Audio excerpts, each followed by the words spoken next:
Imagine a life lived in the vast expanse of the Arizona desert, under a sky that stretches endlessly, a canvas of burning sunsets and star-filled nights. Picture a ranch miles from any town, a sanctuary built on solitude and the rhythm of nature.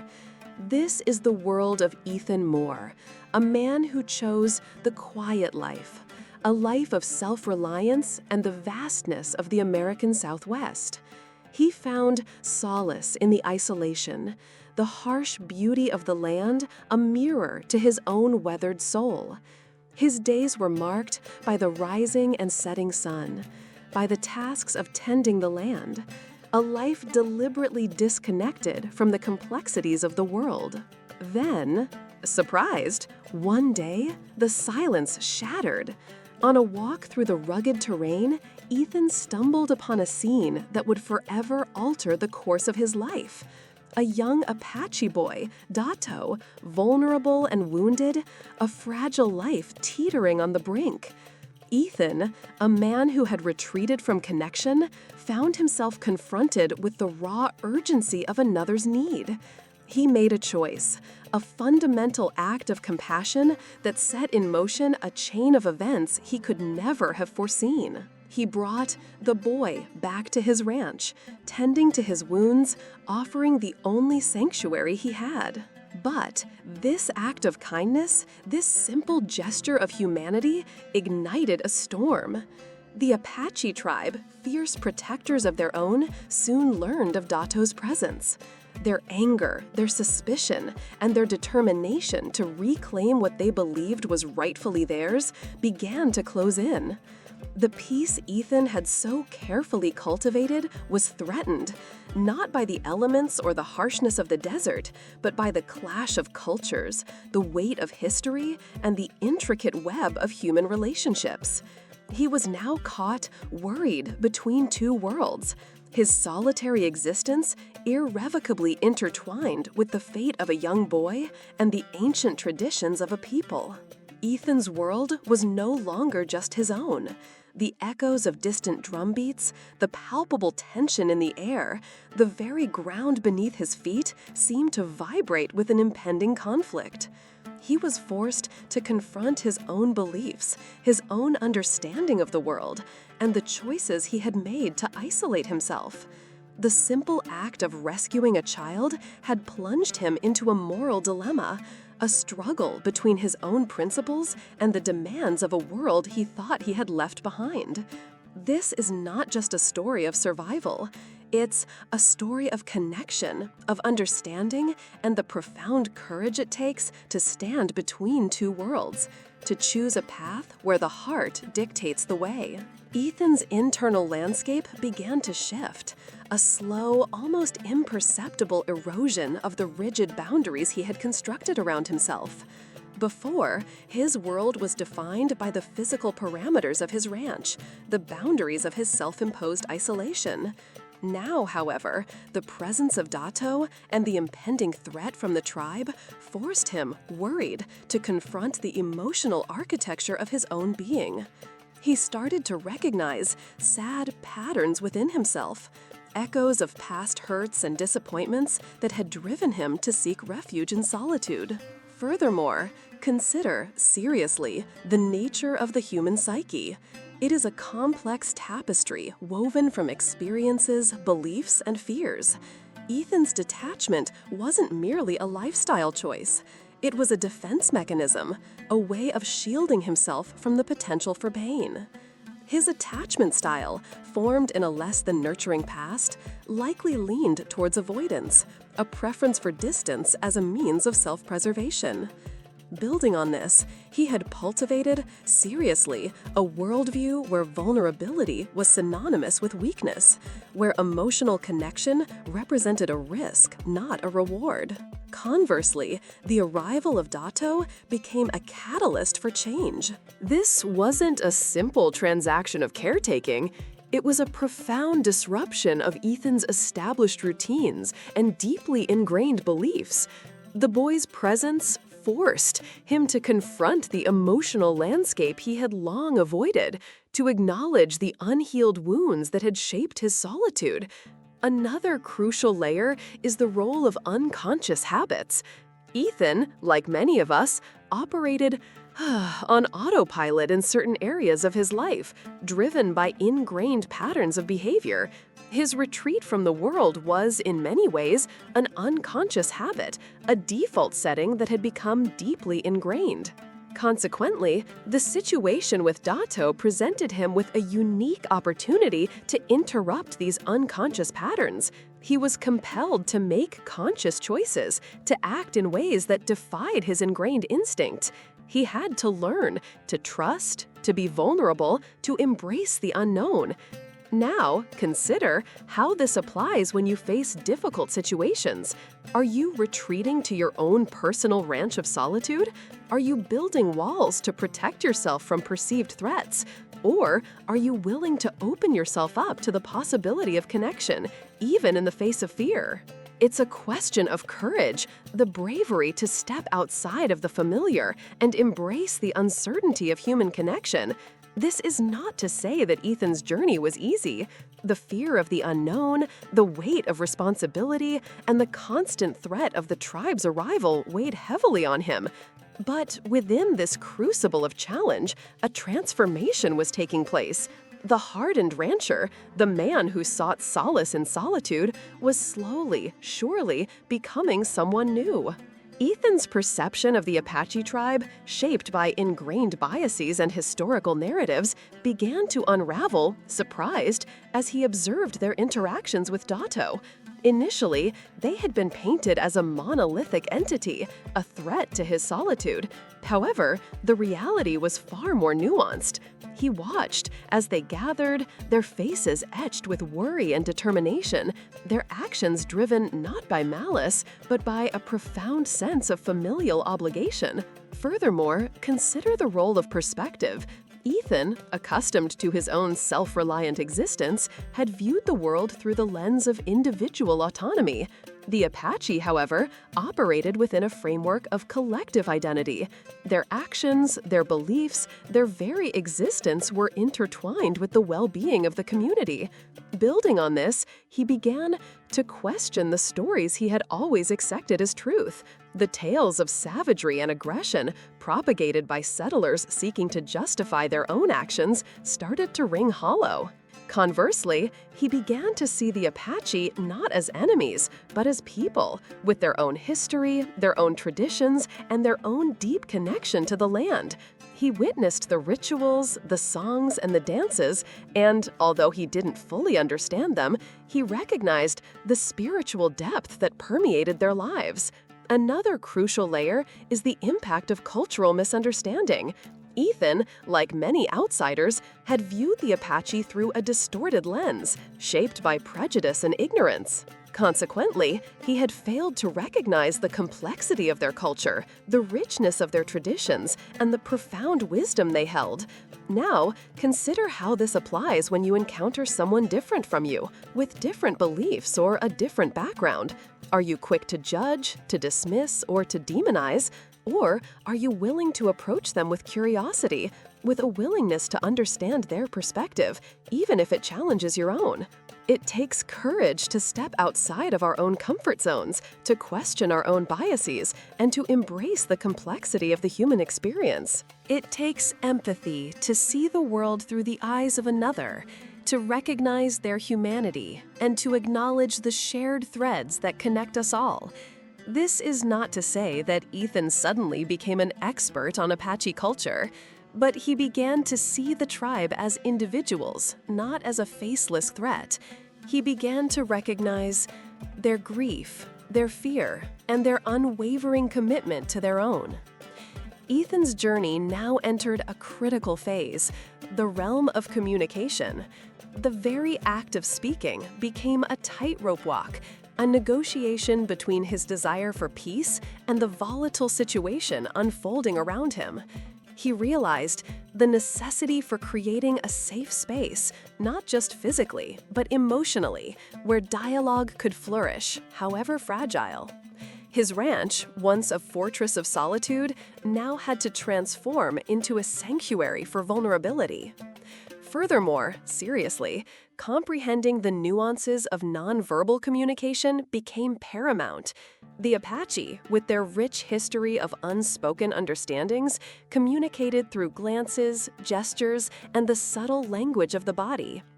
Ethan, accustomed to the directness of his own culture, had to learn to interpret these subtle cues, to read between the lines, and to understand the unspoken needs and fears.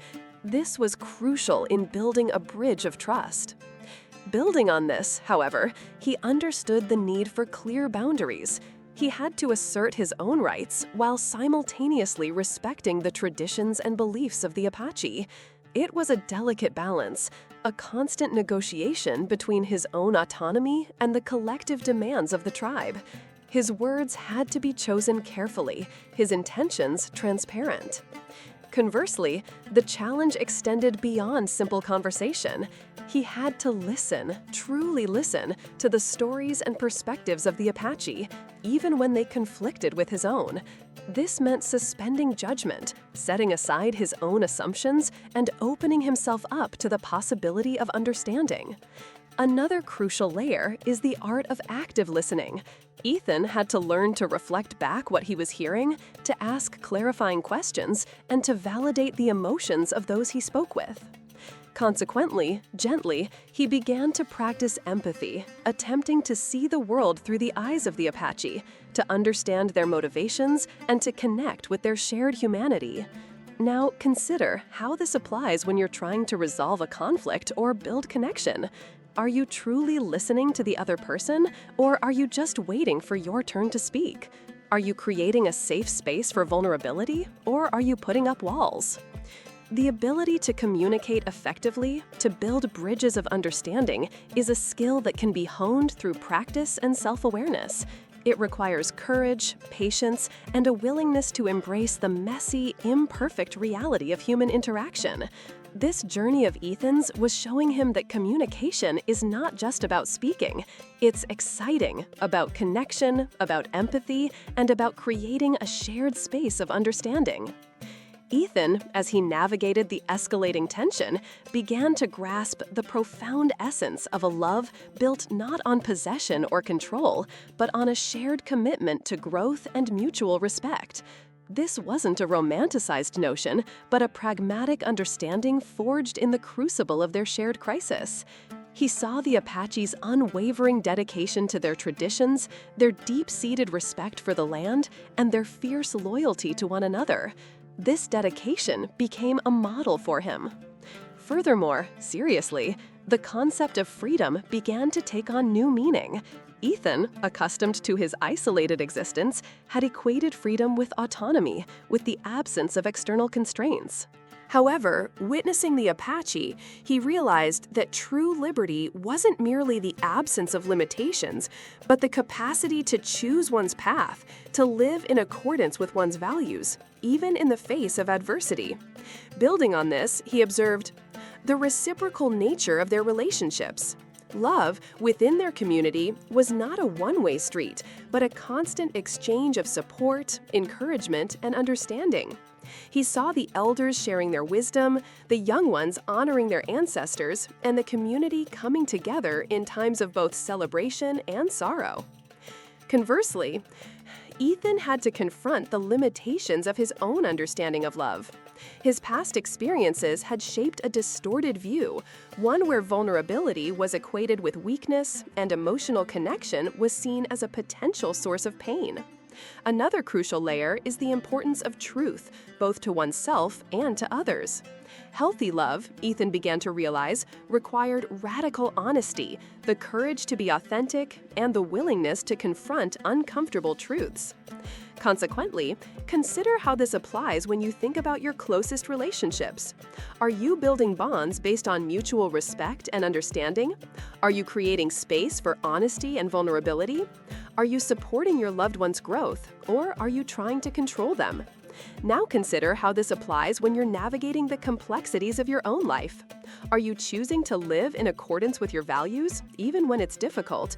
Are you willing to be authentic with yourself and with others? Ethan's journey was a lesson in the power of conscious love, a love that transcends cultural differences, personal fears, and the harsh realities of the world. It was a love that demanded courage, resilience, and a profound commitment to the well-being of others. The rancher's path to understanding the true nature of love and his commitment to Dato had begun. Ethan's journey wasn't merely an external struggle against the encroaching tribe. It was also an internal reckoning. He found himself wrestling with the very definition of loyalty, a virtue he had previously viewed through a narrow, self-serving lens. His initial instinct was to protect himself, to safeguard his solitude. However, his interactions with Dato and the escalating situation worried him to reevaluate this perspective. Moreover, think about the implications of this shift. Loyalty, Ethan came to understand, wasn't about blind obedience or self-preservation. It was about choosing to stand with someone even when it was difficult, even when it meant facing personal risk. Building on this, he witnessed the Apache's unwavering devotion to their traditions and their willingness to sacrifice for the collective good. This wasn't mere tribalism, it was a deep-seated commitment to a shared way of life, a profound sense of responsibility for one another. Conversely, Ethan had to confront the limitations of his own understanding of loyalty, rooted in his isolated existence. He had prioritized self-reliance and independence, often at the expense of connection and community. Another crucial aspect is the concept of moral courage. Ethan's predicament was a test of his character. He was worried, to choose between self-preservation and the well-being of another. Consequently, this situation revealed the true cost of his solitude. He realized that true strength wasn't found in isolation, but in the ability to forge meaningful connections and to stand up for what he believed in. Now consider how this applies when you find yourself facing a difficult decision. Are you guided by self-interest, or are you willing to prioritize the needs of others? Are you willing to risk your own comfort and safety for the sake of loyalty? Ethan's story became a powerful illustration of the transformative power of loyalty, the capacity to transcend personal limitations and to embrace a shared sense of responsibility. It was a testament to the enduring strength of the human spirit, a reminder that true fulfillment comes not from isolation, but from connection, compassion, and a willingness to stand up for what matters most. His journey was about recognizing the profound value of loyalty, a value that could change his life. As the desert sun dips below the horizon, casting long shadows across the landscape, we find ourselves at a pivotal juncture. The narrative, like a river carving its path through the canyon, has steadily deepened, exposing the intricate layers of the human heart. We've witnessed the shattering of solitude, the awakening of empathy, and the forging of connections where once there were only barriers. The very air crackles with the tension of impending decisions, yet, paradoxically, it also hums with the promise of transformation. Drawing these threads together, we observe the emergence of a new awareness. It's as if a hidden map has been unveiled, charting the emotional terrain we all navigate. The initial tremors of isolation, the subsequent tremors of fear, and the gradual rise of compassion have reshaped the landscape of Ethan's internal world. This transformation is not merely a personal evolution, it's a testament to the power of human connection to dissolve the self-imposed boundaries that often imprison us. In light of these insights, the path forward becomes clearer, though still shrouded in the uncertainties of the impending conflict. The ranch, once a symbol of self-sufficiency, now stands as a battleground for competing values. It's a microcosm of the larger world, where different cultures, beliefs, and desires collide. The story, at this point, is an unfolding tapestry, where each thread, each choice, each act of courage weaves a more complex and compelling narrative. Reflecting on this journey so far, we recognize the subtle shifts that have occurred within ourselves as we followed Ethan's path. We've been challenged to examine our own biases, to question our assumptions, and to consider the true nature of loyalty, compassion, and the very essence of what it means to be human. We've seen how the rigid walls of self-protection can crumble when confronted with the raw vulnerability of another. As we pivot towards the final reflection, consider this. The narrative has become a mirror, reflecting the hidden depths of our own emotional landscapes. The choices that now face Ethan are not just his own, they are a reflection of the choices we make every day, the choices that define who we are and who we aspire to be. The final act, therefore, is not merely an ending, but a culmination, a profound invitation to embrace the transformative power of connection, the courage to love, and the enduring strength of the human spirit. The final drumbeats echo not just across the Arizona desert, but within the chambers of the heart. Ethan's story, in its essence, wasn't merely a tale of survival. It was a profound exploration of connection, a testament to the capacity of the human spirit to transcend the boundaries of isolation and fear. It's a story that invites us to consider the nature of our own relationships, the walls we construct, and the courage it takes to dismantle them. The true weight of the narrative rests not in the external conflicts of territory and culture, but in the internal battles waged within the soul. Ethan's transformation from a solitary rancher to a protector of a young Apache boy is a mirror reflecting our own potential for change. It's a reminder that the most formidable barriers are often those we erect within ourselves. As we pivot towards the final reflection, consider this. The narrative has become a mirror, reflecting the hidden depths of our own emotional landscapes. The choices that now face Ethan are not just his own. They are a reflection of the choices we make every day, the choices that define who we are and who we aspire to be.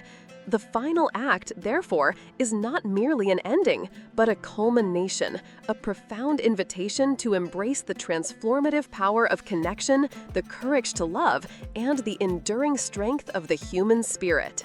The final drumbeats echo not just across the Arizona desert, but within the chambers of the heart. Ethan's story, in its essence, wasn't merely a tale of survival. It was a profound exploration of connection, a testament to the capacity of the human spirit to transcend the boundaries of isolation and fear.